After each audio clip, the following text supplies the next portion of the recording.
ce showcase, mon cher Eric Quentin, responsable des équipes de France de beach handball, parce que Eric, bonjour déjà. Bonjour. On a eu l'équipe de France hier qui a pas eu de match, mais qui avait remporté 2-7 et qui va essayer bien de pousser aussi dans ses retranchements, ses timides. Mais de toute façon, au-delà du résultat brut, il y a le fait de se confronter à ses meilleures joueuses de beach handball, meilleures joueuses de beach handball. Et sur cet aspect-là, je pense que de ton point de vue, avec ta casquette de responsable des équipes de France, tu vas avoir une énorme satisfaction. Ouais. Alors, je suis responsable des équipes de France, mais je suis surtout un fan et un militant du beach handball. Et les tribunes sont remplies, la météo est un petit peu plus agréable et on voit bien que le public apprécie, les joueurs ont pris du plaisir, les joueuses prennent du plaisir. Après, c'est la configuration idéale pour quelqu'un qui aime le jeu, parce que aucun des athlètes présents n'aime perdre, mais l'enjeu est quand même inexistant. Sinon, pour le développement du beach handball, le président de la fédération internationale est dans les tribunes, on a des dirigeants de fédération internationale qui sont venus voir à quoi ressemble le beach. Donc le contexte est vraiment génial. Voilà. Donc maintenant, après, pour nos équipes de France, oui, le contexte est aussi excellent pour apprendre. On a des joueuses qui sont très très jeunes, tu le préciseras tout à l'heure, mais on a de très très jeunes joueuses qui sont là face à des joueuses qui ont 10-15 ans de beach derrière elles parfois. Donc il n'y a pas de meilleur contexte pour faire progresser nos joueuses, nos joueurs et nos équipes. Et peut-être donner envie à nos jeunes également de se mettre au beach ou de progresser, parce qu'on a une équipe jeune fille qui a une médaille d'argent En U16 c'était à Varna en Bulgarie, là, il y a quelques semaines. Donc on sent bien que nos jeunes progressent. Il y a des régions, il y a des territoires, il y a des départements qui se sont mis complètement, ou en tout cas qui sont engagés pleinement dans cette discipline, dans ce handball-là. Et immédiatement, les résultats se présentent. Et, il y a des progrès et il y a surtout énormément de plaisir chez les pratiquants et énormément de plaisir dans les familles qui voient leurs enfants se régaler à faire ce nouveau handball. Plaisir, pour reprendre ton père, le plaisir, bien, il transpire là sur cet événement, sur ce showcase ici qui se tient à Créteil, non loin de la maison du hand, parce que oui, là, si vous n'êtes pas loin, que vous nous suivez, bien, vous venez véritablement voir déjà de vos yeux vus l'intensité, parce qu'on essaie de vous retranscrire ce qu'il y a sur le terrain au mieux, avec nos caméras, avec nos commentaires, avec mes experts à mes côtés. Mais vraiment, si vous venez ici, vous allez vraiment être impressionné par la vitesse, l'impact, l'intensité et aussi tout ce qu'il y a autour. Vous pouvez venir avec vos enfants, parce qu'il y a une présentation du handball sous toutes ses formes, le handball fauteuil, le handball à 4 et également tout un tas d'animations. Puisqu'on est en période Jeux Olympiques, il y a un écran géant pour suivre également tout ce qui se passe tout au long de la journée. À ce titre, hein, Eric, Jeux Olympiques, eh bien, Marion me disait, pour avoir côtoyé, Marion Nibal, la coach de l'équipe de France, pour avoir côtoyé et ses joueuses, bien sûr, et les joueuses adverses, eh bien, il y avait ce sentiment que les participantes, les joueuses avaient cette fierté, même si on est dans un showcase, on a l'impression de faire partie intégrante de l'événement Jeux Olympiques. Oui, puis on est au pied de la maison du handball, donc on est à côté de la maison. On porte le maillot de l'équipe de France, on porte les couleurs de l'équipe de France, et nos équipes de France de handball à 7 nous ont habitués désormais à des résultats on ne peut plus estimables. Donc on se doit à minima, donner le meilleur de soi-même et d'être à la hauteur de ces couleurs-là. La fédération est également quand même bien investie. Donc il n'y a pas d'autre choix que de progresser. Alors on avance pas à pas, on essaie de créer des relations avec les clubs pour que les clubs comprennent que c'est de l'ordre de l'intérêt général que de développer ce sport. On voit bien que le rugby à 7 a pris un coup de pouce fantastique. Le basket 3-3 apporte aussi un autre regard et d'autres énergies au basket. Le beach volley, enfin, etc. Tout le monde essaie d'investir tous les espaces disponibles. Ce sont aussi les espaces que les clubs peuvent développer à côté de leur gymnase à moindre coût, développer des créneaux, développer de l'activité, développer du nombre de licenciés, développer surtout le plaisir de partager plein de choses ensemble. Ouais, tu as parlé du rugby, du basket 3-3, du beach. C'est vrai qu'on a toutes ces déclinaisons des sports plus communs, plus développés. Et c'est en cela qu'on on a bon espoir, ou en tout cas on est en droit d'espérer bien qu'à terme cette discipline si spectaculaire qu'on est sans doute nous apprêter à suivre là, si vous nous rejoignez, eh bien à toute sa place. Oui, c'est aussi un sport qui est un petit peu plus internationalisé. On le voit là à travers ces sélections, mais on a des pays auxquels on n'est pas complètement habitué. On a dans la sélection contre laquelle vont être opposées nos filles, il y a une chinoise, il y a une brésilienne, il y a une portugaise, enfin, bon, on le précisera au fur et à mesure du jeu. Mais voilà, on a l'Amérique du Sud qui est très représentée et très efficace. L'Argentine, le Brésil, l'Uruguay sont des pays qui performent plutôt pas mal et riches. Dans les pays asiatiques, on a la Thaïlande, on a le Vietnam et puis on a évidemment le Japon, la Chine qui s'y mettent aussi. Petit regret parce qu'aucun représentant africain n'est là, mais la Tunisie s'y met fort et organisera l'année prochaine le championnat du monde de jeunes. Le Sénégal à Dakar organisera les Jeux Olympiques de la jeunesse en 2026. Et c'est le beach handball qui sera le handball représenté. Donc c'est un handball qui peut être un peu plus accessible à des pays en développement, à des pays qui n'ont pas forcément la culture. Tout à l'heure, tu as certainement précisé qu'il y avait un joueur américain fort spectaculaire dans l'équipe qui a rencontré les Français. Des billets. Voilà, donc même les Américains du Nord trouvent aussi un handball qui colle avec leurs appétences.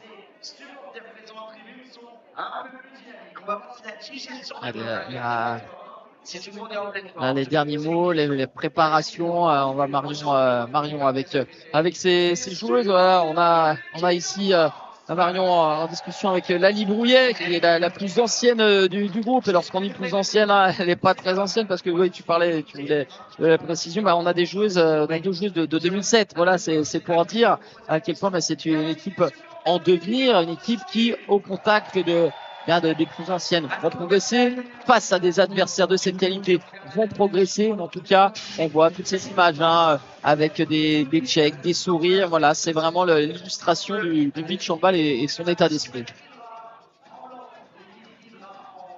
Ouais, alors les Françaises, toutes les filles sont nées après l'an 2000, sauf Hélène Falcon qui fait un petit peu figure de maman, qui est seule à être née avant l'an 2000.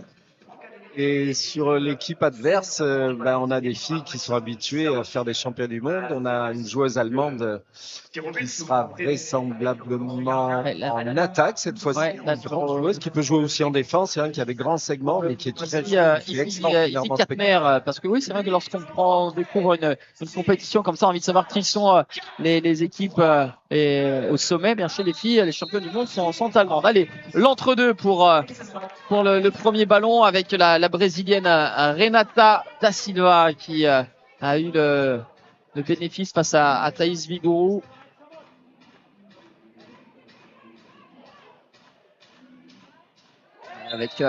Avec ce ballon bien jeté pour cette finition de Corinne Berthaud, l'Argentine.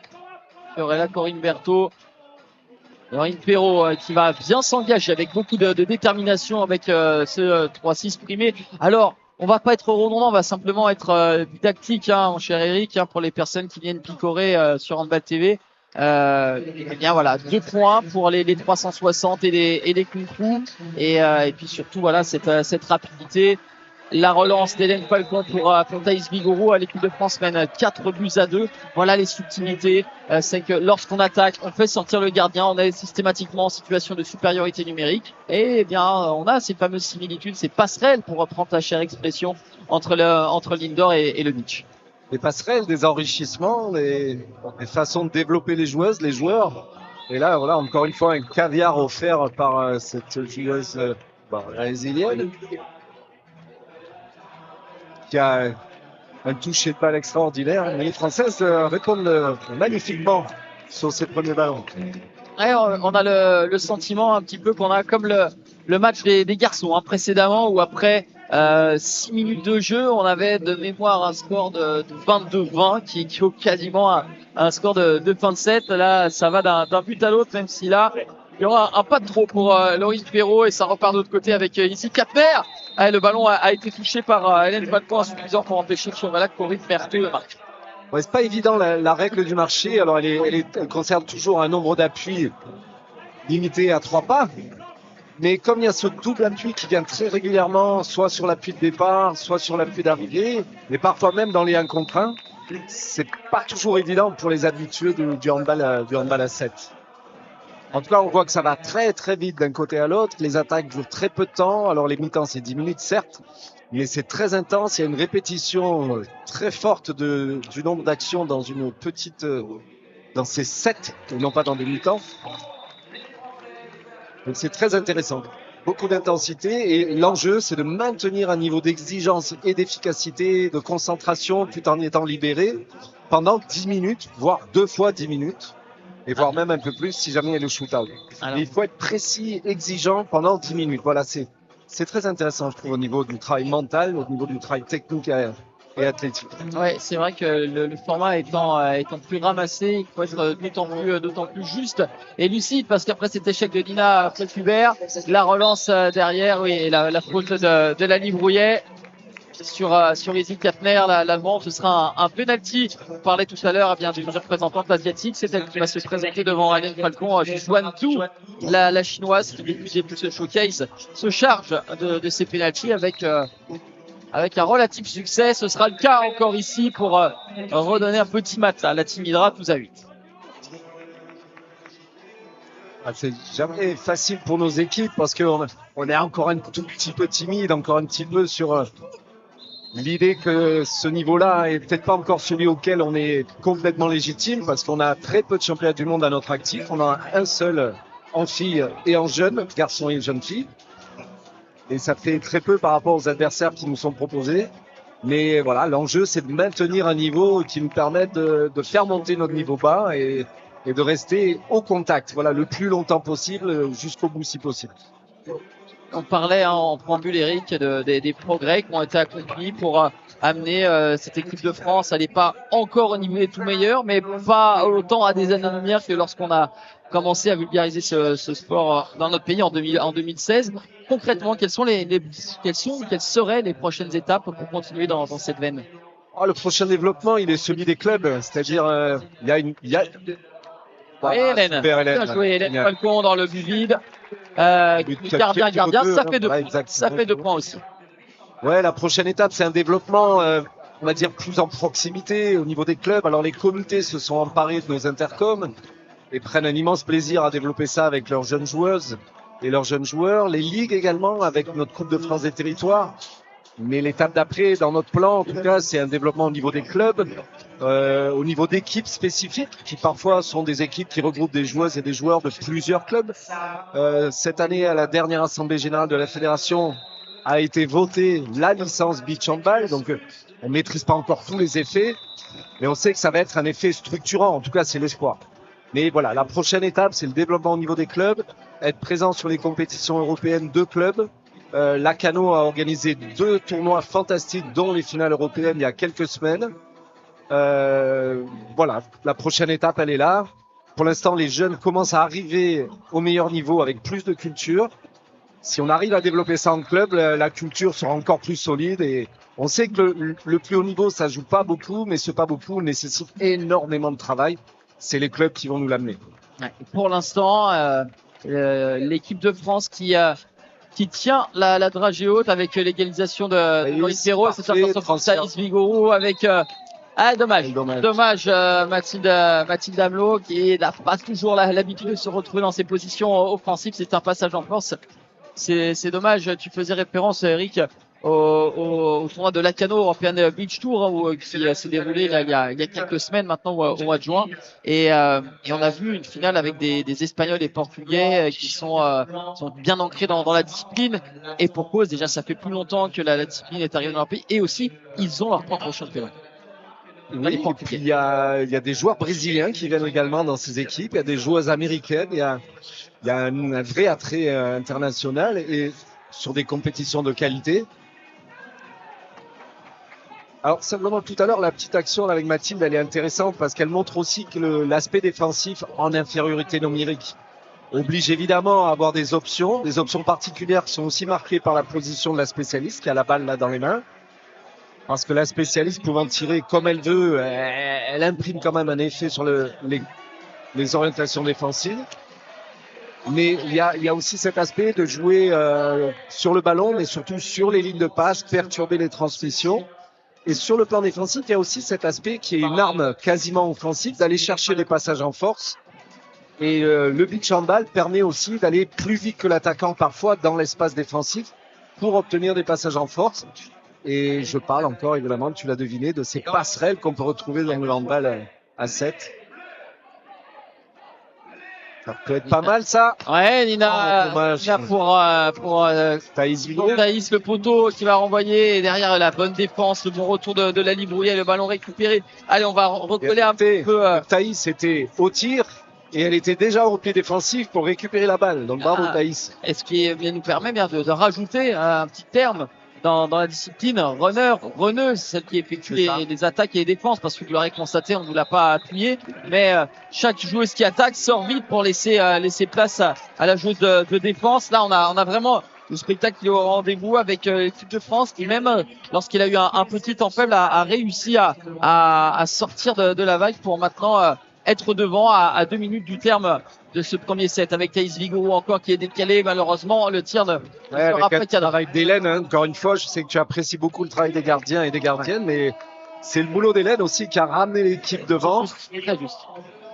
Hélène Falcon qui est une gardienne d'Indoor, hein, qui est aujourd'hui en deuxième division, en D2F, et que l'on avait connu en LFH avec pour de péage, avec Mérignac également. Et c'est vrai aussi, hein, lorsque le beach handball est arrivé en France, hein, on avait des ambassadeurs entre guillemets, des Patrice Annonay, des Rémi Desbonnets. Là, on a Benjamin Gallego, voilà, des joueurs d'Indoor qui ont une carrière confirmée, qui soit après leur carrière, soit pendant, et bien on foulait le sable. Voilà, le temps mort qui est posé à 2 minutes de la fin de ce premier set. Ce serait de bon petit message de Jo, si tu permets, en parlant d'Hélène, difficile pour moi et pour nous de ne pas penser à Laurent Scalabrino, d'Erwin, le Palante, qui faisait une paire juste parfaitement complémentaire avec Hélène pendant les qualifs depuis quelques années.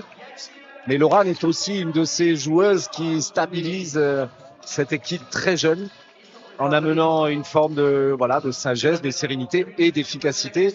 Donc difficile de parler d'Hélène sans parler de Laurent. Donc on pense à toi, Laurent.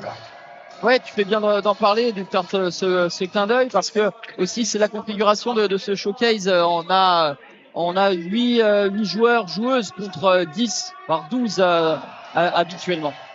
Et donc là, chaque équipe a seulement un gardien, une gardienne. Allez, il faut faire quelque chose de bien avec ce ballon. Ouais, tranquillement, le défense avec Laurine Perrault. Voilà, Laurine Perrault, c'est bien au sortir du temps mort de pouvoir poser une bonne défense et bonifier le ballon récupéré. Ouais, Thaïs nous fait une magnifique partie en runneuse, comme tu précisais tout à l'heure. Elle est là en défense, elle est là en attaque. Un superbe ballon, hein, de Carolina Pires pour Izzy Katner. Ah, il faut garder la main. Ah, difficile. Le mauvais choix. Et la lucidité, en revanche, de l'autre côté de la gardienne espagnole, Patricia Encinas, pour marquer dans la cage désertée et ramener la Team Hydra à 18 partout. Allez, la dernière minute, elle va être intéressante, importante, surtout pour notre équipe de France avec Awen Follet. Elle est belle. Très bonne passe. Le ballon est touché par Encinas, insuffisant. Faut rester devant. Il faut absolument rester devant. Là, c'est, je te dirais, le money time. Ouais, elles ont le lead. Elles ont le lead pour l'instant.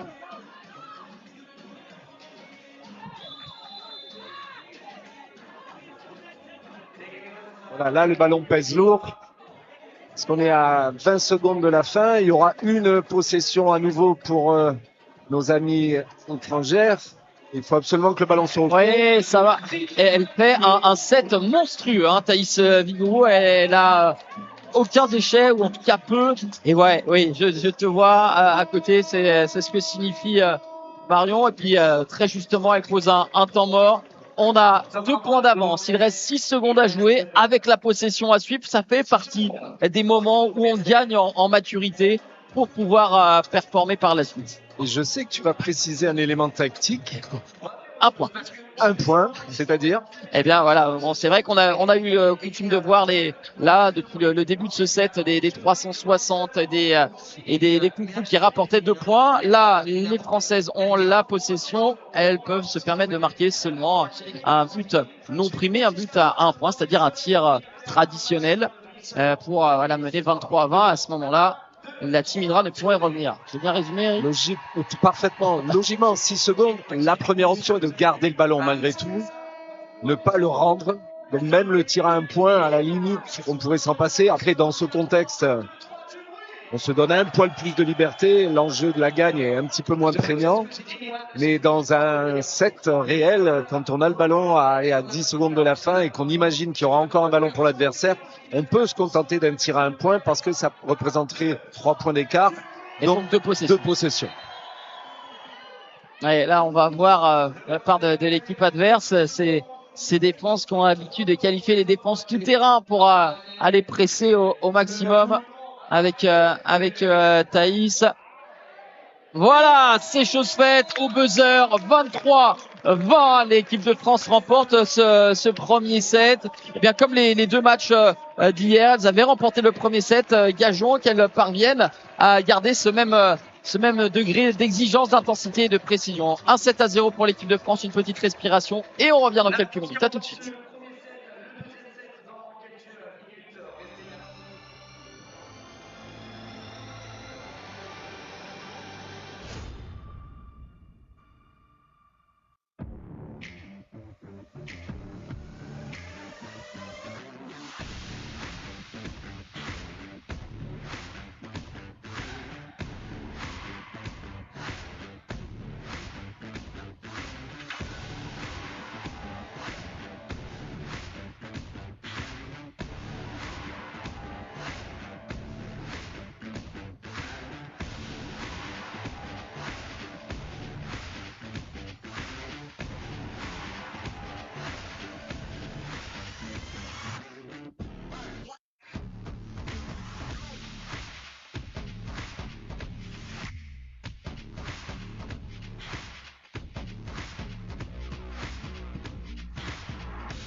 les sourires sont présents dans ces tribunes et on peut le comprendre, mon cher Eric Quintin, parce que l'équipe de France a rendu fiers ses supporters en remportant ce premier set 23-20 face à la Team Hydra. Au-delà du gain du set, c'est le comportement et les progrès réalisés et puis la faculté à tenir la dragée haute à des joueurs avec des joueuses avec un palmarès confirmé.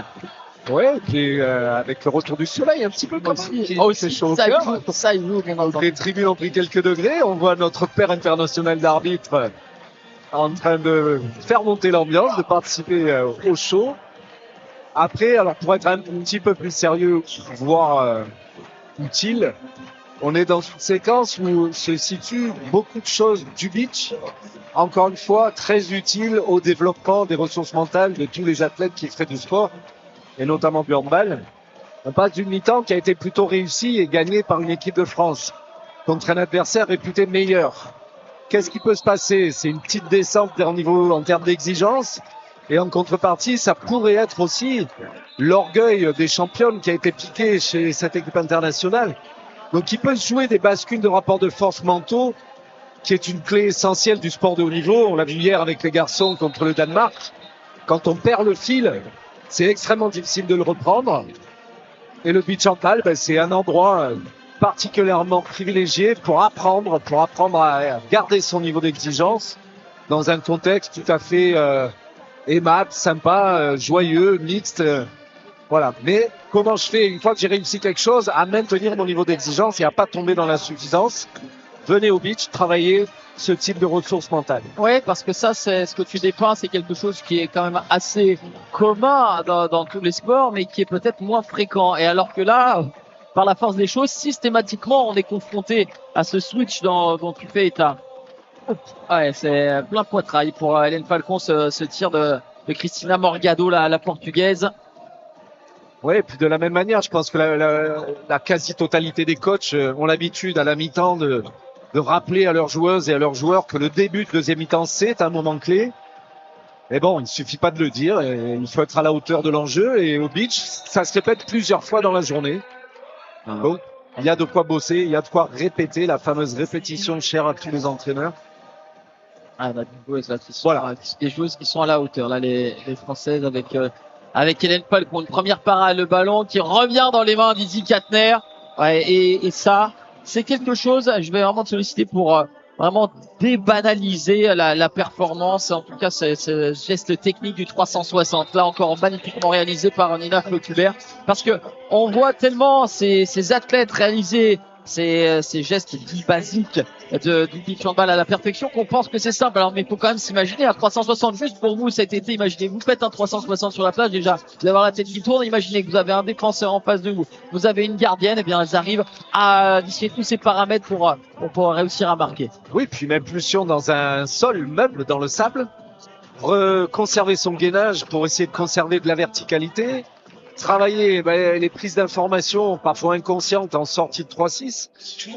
Capacité à libérer son bras et ne pas garder le ballon trop près du corps. Encore une fois, des éléments fondamentaux du tir dans notre handball préféré.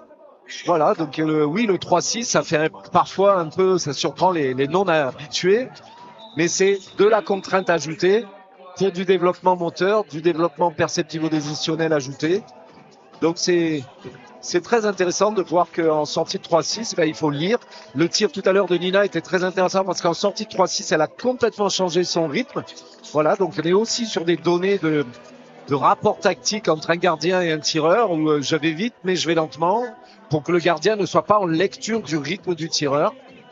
Voilà encore une fois des éléments de valeur ajoutée dans le travail que peuvent avoir les joueurs de handball sur le sable. Ouais, on a parlé du 3-6 là, c'est une démonstration là de Kung Fu avec ce ballon millimétré de Carolina Pires pour Fiorella Corimberto, cette relation sud-américaine entre la brésilienne et l'Argentine.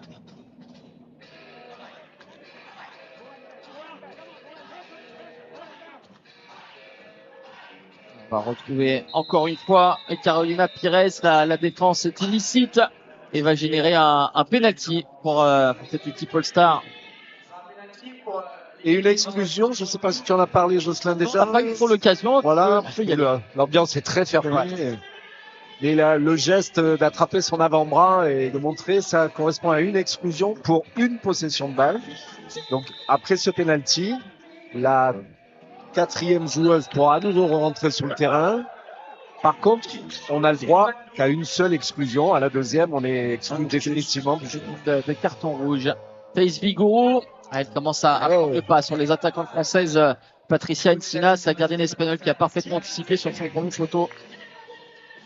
Ouais, c'est vachement, c'est très intéressant. Encore une fois, elle est partie point long sur le coup d'avant, elle repart point court. Thaïs avait probablement trop anticipé sans s'accorder le temps de lecture. Oh, joli. Oui, eh bien, elle a également la bonne anticipation parce qu'il y a eu déjà au préalable cet impact cherché par Corinne Berthaud et Hélène Falcon était là avec cette parade de l'avant. Ouais, mais c'était une passe magnifique. Alors, on apprécie encore plus les passes qui traversent le terrain dans toute la largeur parce que ça veut dire que le niveau de précision requis est encore plus difficile. Et on a des joueuses et des joueurs qui ont du velours dans les mains, de l'or dans les mains, qui offrent de vrai caviar à leurs partenaires.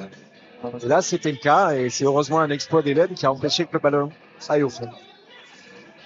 Encore une. Corinne Berthaud qui retourne cette fois-ci.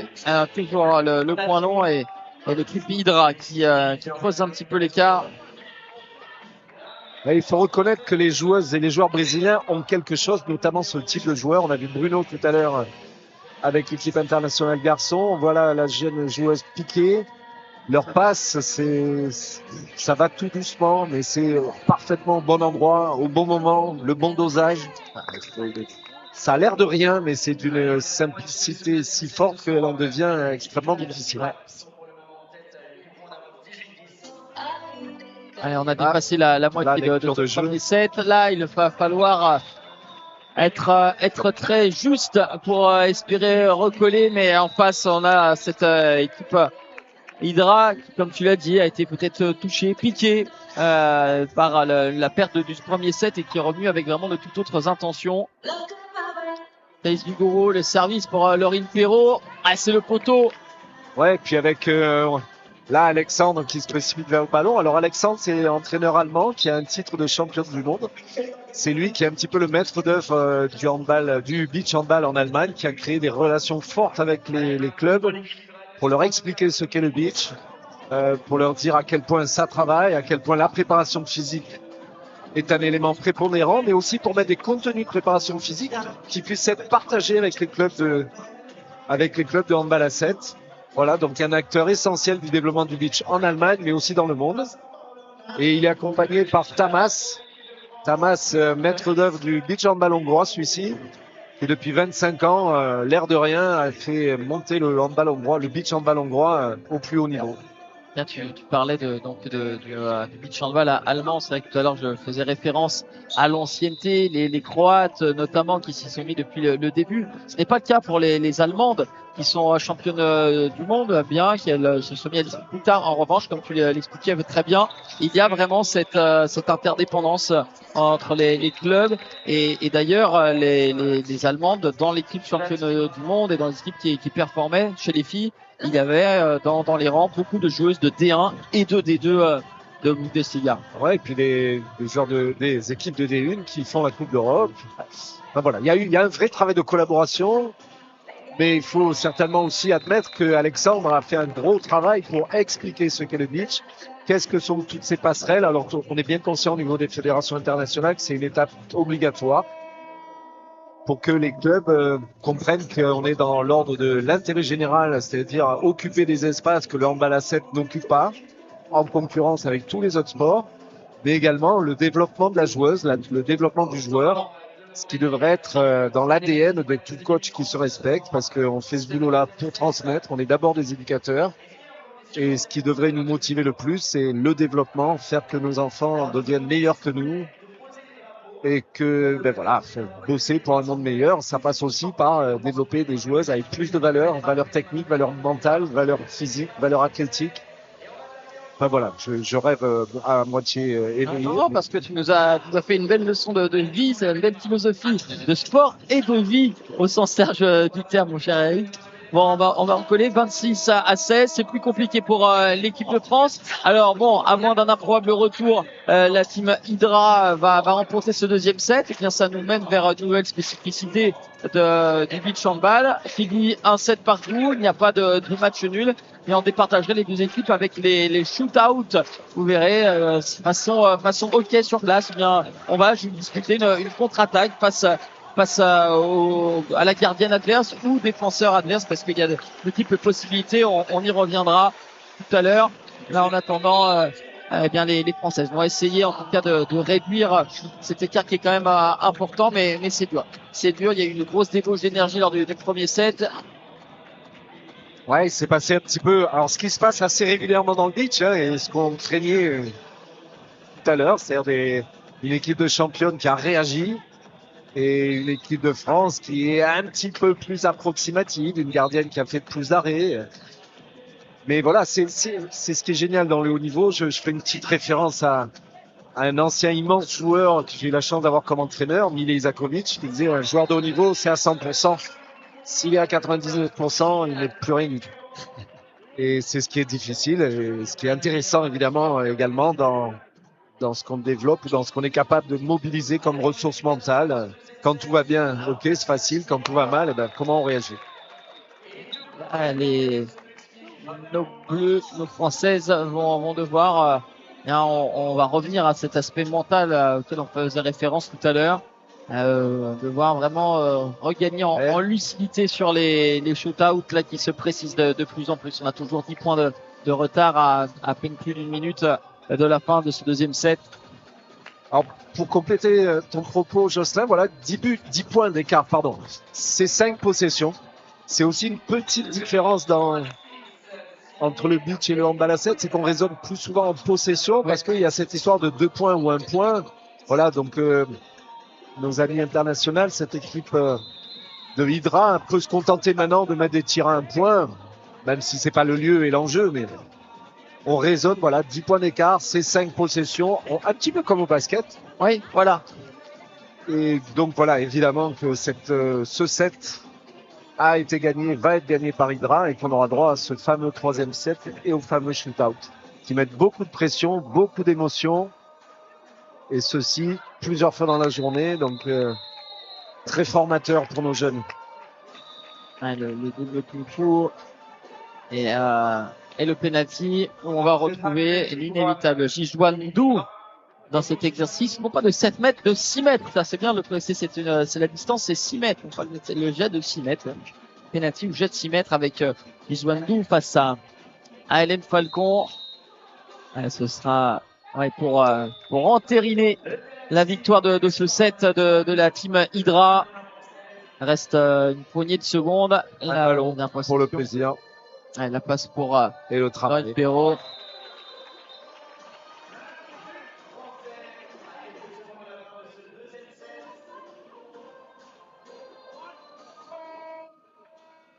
Alors, on va lancer là pour ce deuxième set remporté assez largement par des revanchardes championnes de cette team Hydra, piqué, vexé par la perte du premier set. Et bien voilà, on va assister à ce shootout, un air de déjà vu pour nos Françaises. Ça a été le cas lors des deux oppositions de la veille où elles avaient remporté le premier set, perdu le second et perdu malheureusement les shootouts. Voilà, c'est l'opportunité. Maintenant, avec un public un petit peu plus massif, ils vont être sans doute poussés par ces supporters, par ce monde qui commence à venir là ici sur cette fan zone, à essayer de capitaliser, de gagner en expérience, parce que tu me donnais une statistique, j'ai plus le chiffre exact, c'est intéressant. Hier, sur les compétitions internationales, le ratio de parties qui se terminent à 50%.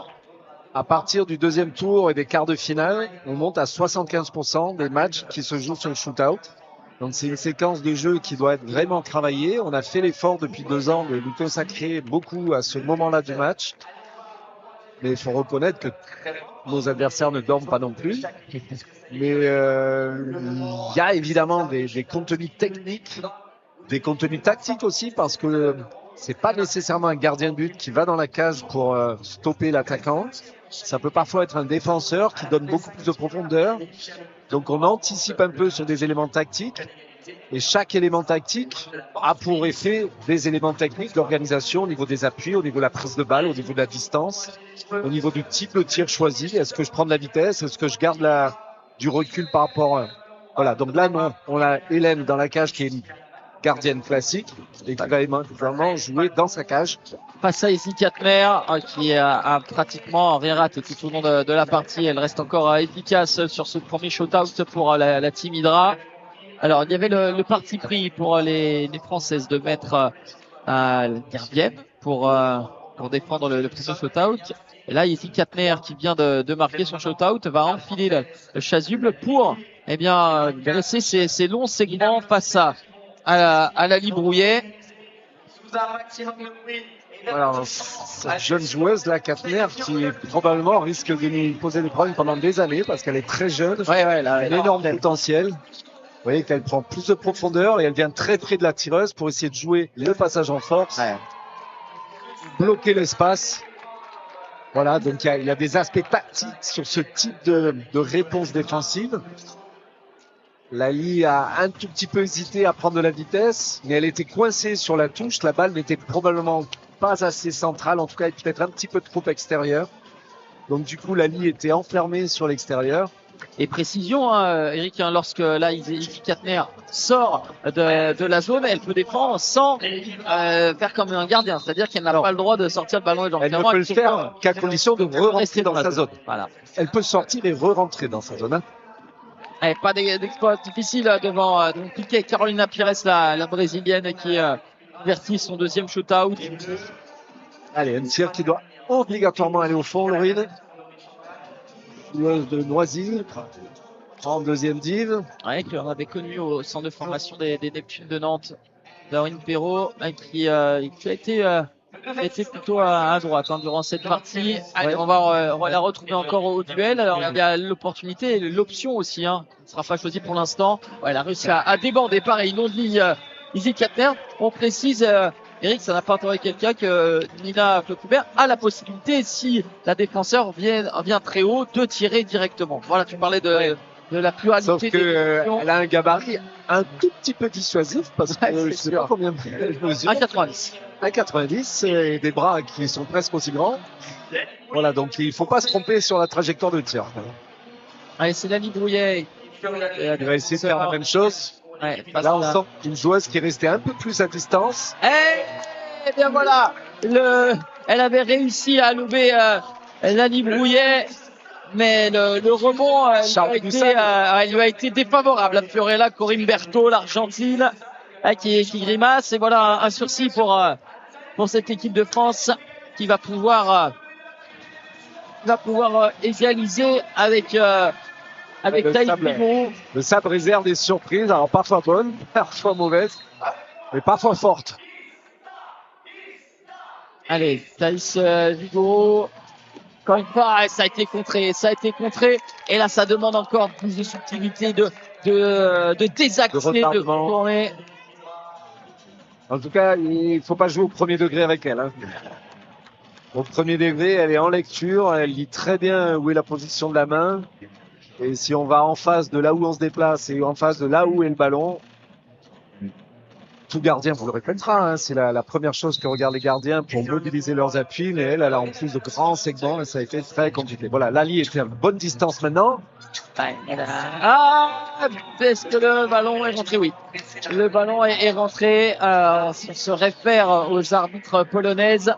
Elle avait réussi sur son premier pas, Renata da Silva, à prendre le meilleur. Ah oui, bien rentré, largement. Il n'y a pas de doute. Pas de doute possible, 6-2. La team Hydra confirme son break. Eh bien, il va falloir marquer. Il va falloir marquer pour la jeune Mathilde Amelon. On rappelle, elle est de 2007. Voilà, c'est un max d'expérience à emmagasiner pour elle. Elle choisit l'intérieur, ça va être compliqué, Mathilde. Oh là là là. C'est sauvé par Izzy Katner. Ouais, là, il faut pas s'y tromper quand même. On a eu en face de nous, là, durant cette séance de shootout et même durant tout au long de cette partie, des meilleures joueuses de handball, de beach handball, la championne du monde allemande Izzy Katner, avec cette équipe Hydra qui emporte 2-7 à 1 face aux Françaises qui auront livré un beau premier set. Et après cette débauche d'énergie aura quand même un petit peu coûté par la suite. Elle a fait le boulot hein, sur le plan défensif. Elle est restée dans la cage sur les 4 tentatives françaises. Et elle n'a pris qu'un but. Donc très compliqué, très jeune et des soucis pour toutes les confrontations à venir quand elle sera dans l'équipe adverse. Des confrontations à venir encore pour ce bel après-midi avec Tima Aquila face à Team Pegasus. Hein. Tu y as fait référence dans le commentaire tout à l'heure de Bruninho, le Brésilien. Eh bien, dans quelques instants, à 17h tapant, vous verrez cette équipe Pegasus avec Bruninho face à l'équipe Aquila, avec notamment des Croates et des champions du monde. Bref, la crème de la crème. Petite respiration et on revient dans quelques instants. Merci beaucoup, Eric Quintin, pour ton expert. Merci Jocelyn, merci Antv TV. Allez, le score des deux équipes. L'équipe 8 après la séance de Supermont. On va prendre évidemment de soutenir.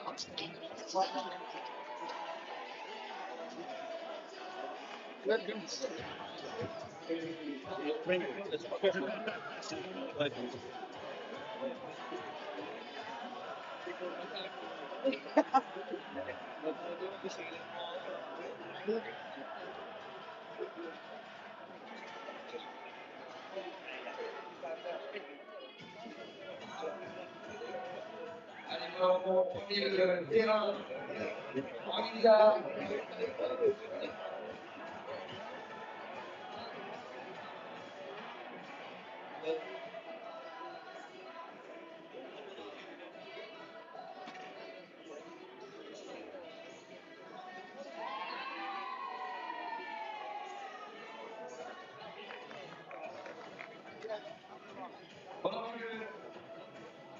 On met le terrain en état et puisque ça va être aux hommes de jouer maintenant dans quelques minutes.